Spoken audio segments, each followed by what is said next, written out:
नमस्कार दोस्तों, अपने पिछली 2 क्लास में अपन चर्चा कर चुके हैं लाइब्रेरियन के कोर्स के बारे में। पिछली अपने क्लास में अपन चर्चा की थी कि लाइब्रेरियन कोर्स के अंदर कौन कौन से सब्जेक्ट होते हैं, कौन कौन सी किताबें होती है, क्या पढ़ना होता है। उसमें अपने 2 मुख्य अपने बिंदु अपने लिए थे। प्रैक्टिकल कैंप की प्रैक्टिकल कैंप में कैसे होता है, क्या करना होता है, उसमें कौन से एग्जाम लगते हैं, कौन सा पेपर लगता है। तो अपन आज अपने फिर उसके बाद में अपन ने चर्चा की कि प्रैक्टिकल कैंप को अपन ने 4 भाग मैंने आपको बताए थे।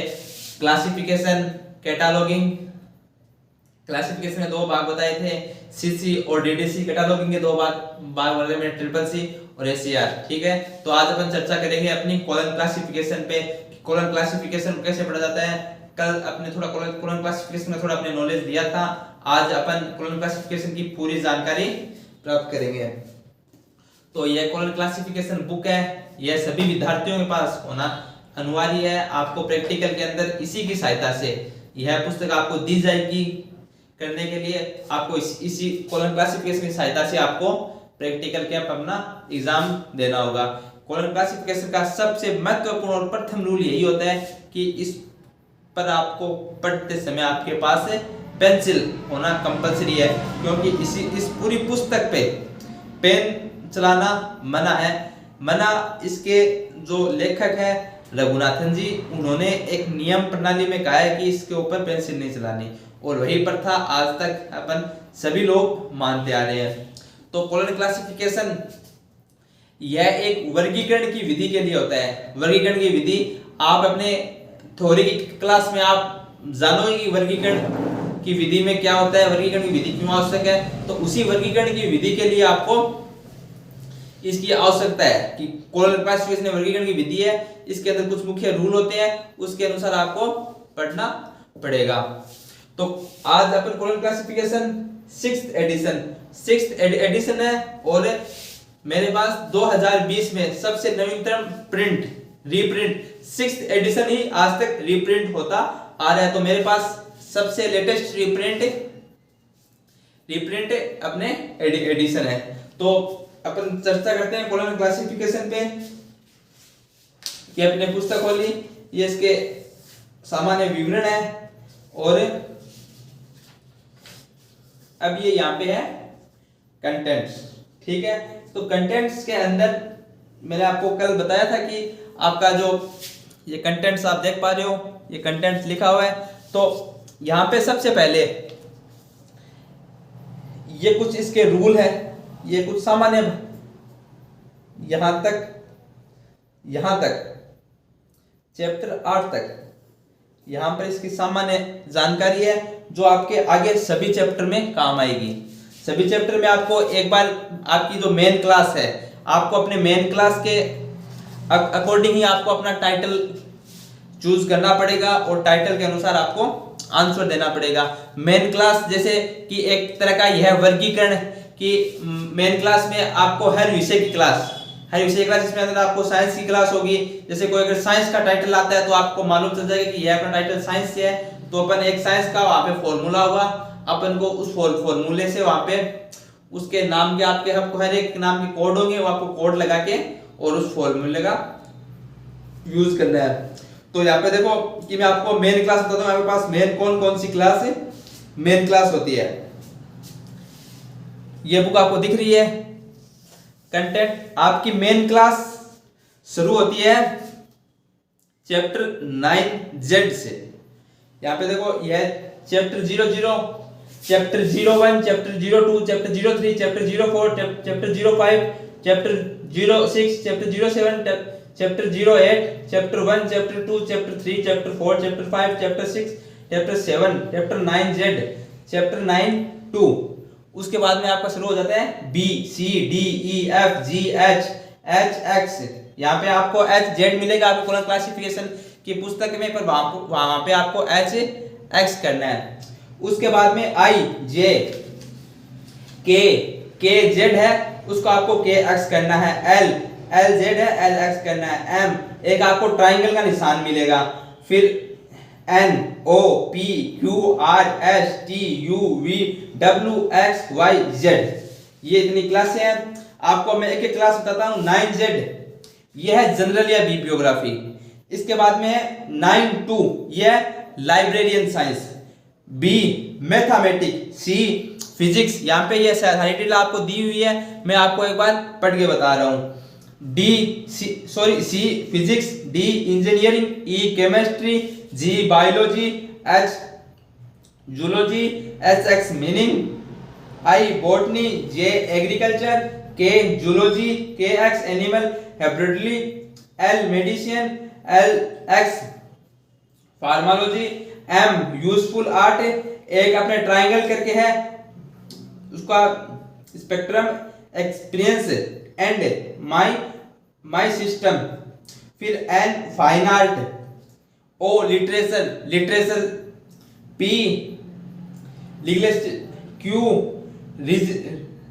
रिजिलेंस धर्म, R philosophy, S psychology, T education, U geography, V history, W political science, x economics, Y sociology और जेड लॉ कानून, और उसके बाद में है इंडेक्स। तो आज अपन चर्चा करते हैं अपनी पहली क्लास जनरल या बिब्लियोग्राफी। तो जनरल या बिब्लियोग्राफी अपन अपनी क्लास खोलते हैं। यह आपको क्लास मिलेगी। क्लास आपको अपनी बुक में मैं पेज नंबर बोलूंगा, जैसे मैंने पेज नंबर बोला 1 पॉइंट है तो यह 1 पॉइंट में है। मैंने पेज नंबर बोला 2 पॉइंट है, 2.4, 2.5, 2.17, 2.18, तो आपको पॉइंट 2 के पार्ट में जाना है। मैं बोलूंगा आपको 3 पॉइंट, तो आपको पॉइंट 3 के पार्ट में जाना है। कॉलम क्लासिफिकेशन पढ़ते समय यह बात सबसे महत्वपूर्ण होती है कि आपको जो पेज नंबर बोला जाए वह पेज आप ध्यानपूर्वक खोलें। आप उसी पेज पे जाके आपको अपना सटीक आंसर मिलेगा। तो मैं आपको बोल रहा हूं कि आप पेज नंबर 2.29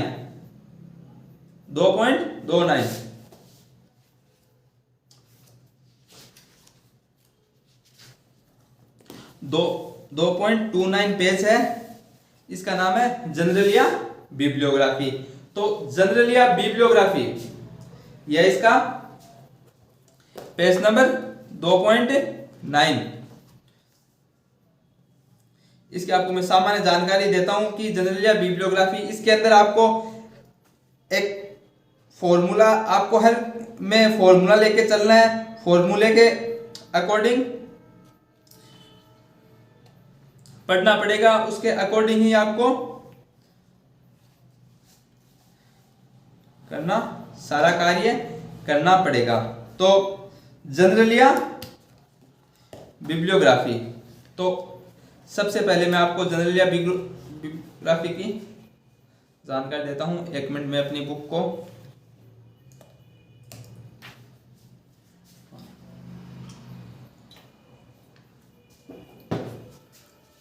जनरल या बिब्लियोग्राफी, इसका सूत्र होता है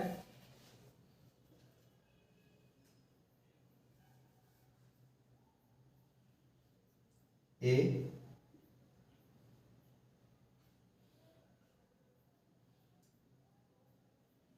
पी कोमा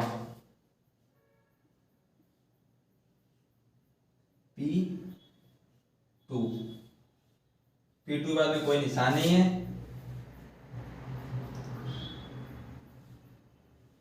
P3 उसके बाद में कोमा और P4।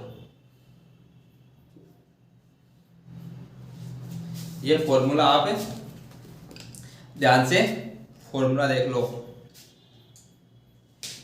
ए P comma P2 comma P3 comma P4, ये फॉर्मूला है।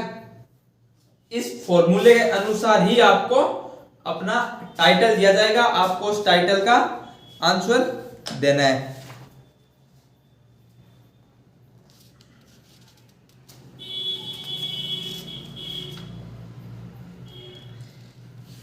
अब देखो कि मैं आपको एक टाइटल देता हूं। जनरल या बिब्लियोग्राफी का आपका टाइटल आएगा, आपको नाम दे दिया टेबलेट।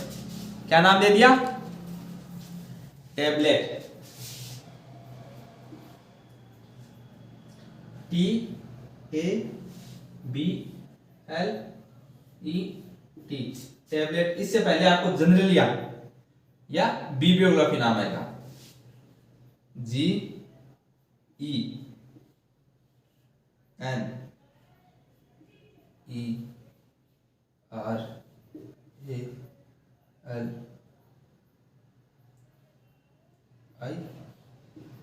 जनरलिया टैबलेट। तो आप जनरलिया, जहां पे आपको जनरलिया बिब्लियोग्राफी या सिर्फ बिब्लियोग्राफी, स्पेलिंग की ध्यान रखना, आप अपनी स्पेलिंग मिला लेना, स्पेलिंग मिला के, क्योंकि यह पूरी पुस्तक अंग्रेजी माध्यम में चलती है, मतलब इसके जो सारे शब्द है वो इसमें इंग्लिश में लिखे हुए हैं, और इंग्लिश में सामान्यतः एक शब्द या एक अक्षर भी अपन का आगे पीछे होते ही पूरे शब्द का मीनिंग चेंज होता है। तो उसी अनुसार यह किताब है कि इसमें एक शब्द, हर शब्द का अलग अपना मीन होता है और हर शब्द का अलग अपना कोड होता है। तो स्पेलिंग की ध्यान रखना, यहाँ पे आपको जनरल मिल जाए तो उसका एक अलग मेथड होगा, यहाँ पे जनरलिया टैबलेट तो इसका अपना एक अलग मेथड है। तो आपको नाम मिल जाएगा जनरलिया बिब्लियोग्राफी या जनरलिया, ये आपको दो नाम मिल जाएंगे।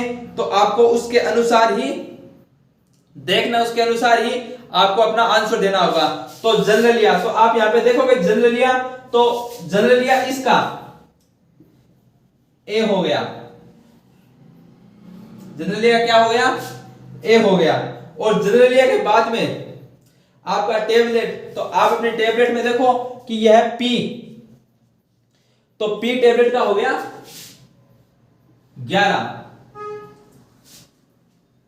जनरलिया का ए हो गया और पी टेबलेट का हो गया 11। मुख्य बात आपको यह ध्यान रखनी है कि आपको जो भी टाइटल दिया जाए वो आपको अपनी किताब में मिलाना है कि वह कौन से पार्ट में है। तो यहाँ पे फोइसन इन पी, फोइसन इन पी मतलब अगर आपको यहां 1 से, आपको अपने स्क्रीन पर दिख रहा होगा, अगर यहां 1 से 18 या फिर ये 2 3 4 5 6 7 8 9, ये 99.71 तक अगर आपको कोई भी नाम आए तो वह पी पार्ट में आएगा। अगर फोइसन इन P2 यहां से कोई अगर शब्द आता है, अगर यहां से कोई शब्द आता है तो वो आपका P2 में पार्ट आएगा। फोइसन in P3 and P4 see chapter 9A rules. इसका कहने का मतलब है कि फोइसन इन P3 और P4, अगर आपको ये P3 और P4 मिल जाए तो आपको इसके रूल पार्ट में जाना है। और रूल पार्ट आपको एक पॉइंट जो पेज शुरू होते हैं, रूल पार्ट जो पहला भाग है वो रूल पार्ट है, तो वहां पे आपको सारे पॉइंट मिलेंगे। तो आप अपने रूल पार्ट को अगर आपको देखना है तो आप वापस अपने कंटेंट्स में जाओ, वहां पे आपको जो ये एक पॉइंट, तो जनरलिया बिब्लियोग्राफी का एक पॉइंट आपको बोल रहा है कि आप पेज नंबर 1.62, आप 1.62 पे जाओगे तो आपको रूल पार्ट मिलेगा इसका। तो अपन पेज नंबर 1.62 पे जाते हैं, तो यह इसका रूल पार्ट है। क्या है इसका रूल पार्ट है। यहां से अपन को P3 और P4 लेना है।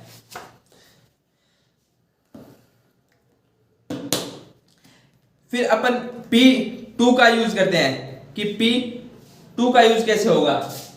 ये फॉर्मूला आपको अपनी किताब के सबसे ऊपरी भाग पे दिया भी जाएगा और आपको मैं बोर्ड पे भी बता दूंगा और आपको किताब में भी दिया जाएगा। आपको इस फॉर्मूले के अकॉर्डिंग ही काम करना है। ये फॉर्मूला मैंने लिखा हुआ है, इस फॉर्मूले का ध्यान रखना। सबसे महत्वपूर्ण कोमा, यहां पे भी कोमा है। अगर P का कोई भाग आता है तो अपन को उससे पहले कोमा नहीं लगाना। अगर P2 का भाग आता है, अभी मैं आपको टाइटल बताऊंगा, अगर P का कोई भाग आता है तो आपको कोमा लगाना है। यह जो फॉर्मूला है इसको ध्यान में रखें, इसके अकॉर्डिंग ही अपन को आगे करना है।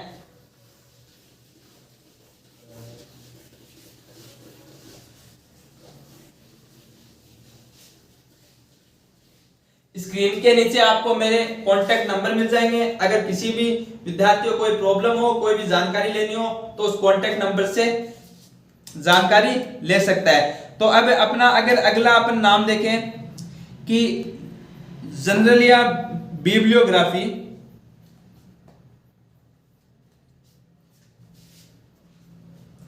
जनरल या बिब्लियोग्राफी, ये अपना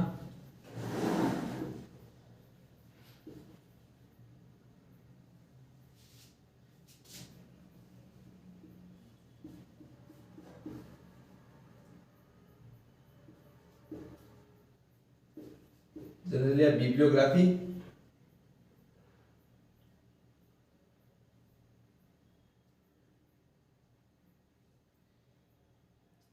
मैं बता दूं आपको जनरल या बिब्लियोग्राफी, लाइब्रेरी कैटालॉगिंग, क्या नाम है?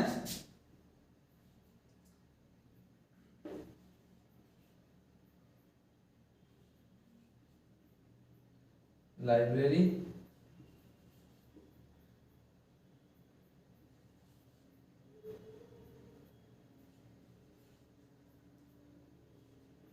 Logs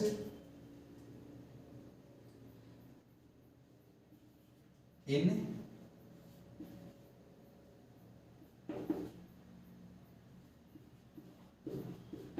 university. तो अब देख लो, जनरल या लाइब्रेरी कैटालॉगिंग इन यूनिवर्सिटी, तो जनरल या नाम आ गया, या आपको यहाँ पे जनरल या बिब्लियोग्राफी भी नाम मिल सकता है। जनरल या नाम आ गया तो जनरल का, फिर लाइब्रेरी कैटालॉग्स नाम आ गया, इन यूनिवर्सिटी नाम आ गया। तो आप अपनी इसमें पेज नंबर 2.26 पे देखोगे तो आपको सारी जानकारी मिलेगी। ये सारे नाम आप ढूंढोगे तो आपको सारे नाम मिलेंगे। तो ये जनरल या बिब्लियोग्राफी, यह तो आपकी मेन क्लास हो गई। आपको सबसे पहले मेन क्लास देखना आना चाहिए कि मेन क्लास होगी तो आप उस मेन क्लास में जाओगे, फिर वहां से आप एक एक नाम देखोगे। तो जनरल या यह मेन क्लास, तो इस मेन क्लास का सबसे पहले नाम होता है ए। तो इसमें यहाँ पे आपको देखो मेन क्लास, यहां से आपको मेन क्लास में ए। तो जनरल या बिब्लियोग्राफी में आप इसका क्या, ये तो हो गया आपकी मेन क्लास, इसको अपन दे देंगे ए। ये जो नाम है ये कौन सा है? इन P2, ये नाम आपके P2 पक्ष का, किसका? P2 पक्ष का। और यूनिवर्सिटी ये P पक्ष का है। आप देखोगे आपको 54 पे मिलेगा यूनिवर्सिटी, ये आपके P पक्ष का है। अपना फॉर्मूला क्या कहते हैं? A P कोमा P2, इससे पहले कोमा है तो अपन कोमा का प्रयोग करेंगे, P2 ये, और आगे वो फॉर्मूला पूरा। तो अपने पास अभी A है, P2 है, P है। तो सबसे पहले फॉर्मूले के अकॉर्डिंग A, उसके बाद में P, इसका कोड कितना है? इसका कोड है,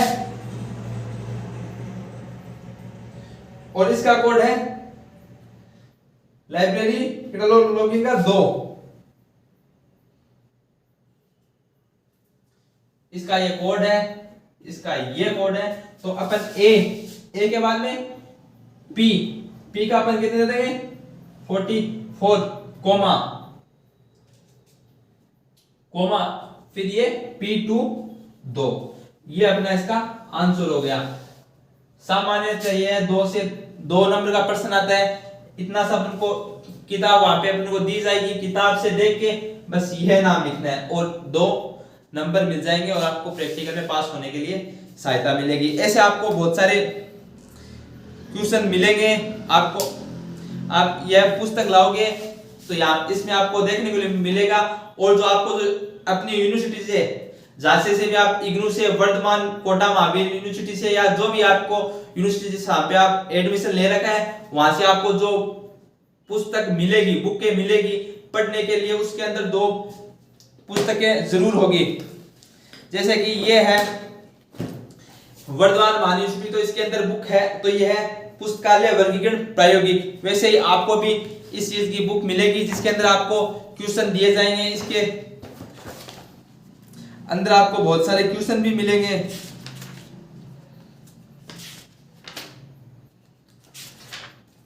तो वो क्वेश्चन आप जब करोगे तो आपको धीरे धीरे पता चलेगा। अपन अपनी अगली क्लास में और चर्चा करेंगे, अपनी नेक्स्ट क्लास पे चर्चा करेंगे। कल अपनी लाइब्रेरी साइंस की क्लास होगी, आप रोजाना एक क्लास देखेंगे, उसके ऊपर अपन चर्चा करेंगे, उसका क्या मेथड होता है। कॉलम क्लासिफिकेशन का सबसे महत्वपूर्ण मेथड अपन को यह फॉर्मूला और फॉर्मूले के बीच में काम होने वाले काम में आने वाले निशान, उनकी अपन को जानकारी लेते हुए अपन को आगे अपन पूरी क्लास करेंगे। उसके बाद अपन कैटलॉगिंग पे चर्चा करेंगे। इसके ऊपर कॉलम क्लासिफिकेशन में आपको मैं बता दूं कि सामान्य से दो निशान होते हैं। यह निशान कॉलम का, एक यह निशान होता है सेमीकोलन का होता है, ठीक है। एक निशान कोमा का प्रयुक्त होता है, ये निशान है, ठीक है। एक डॉट होता है।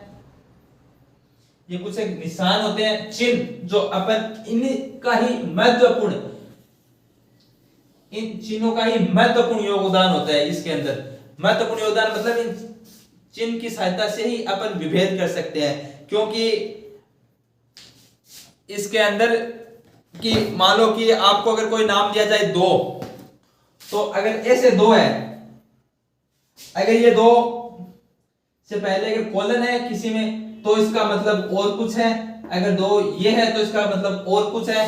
इसके ऊपर भी अपन चर्चा करेंगे। जैसे आप धीरे धीरे रोजाना क्लास लोगे तो आपको सारी जानकारी मिलेगी क्या करना होता है। तो आज की क्लास के लिए इतना ही। बहुत बहुत धन्यवाद।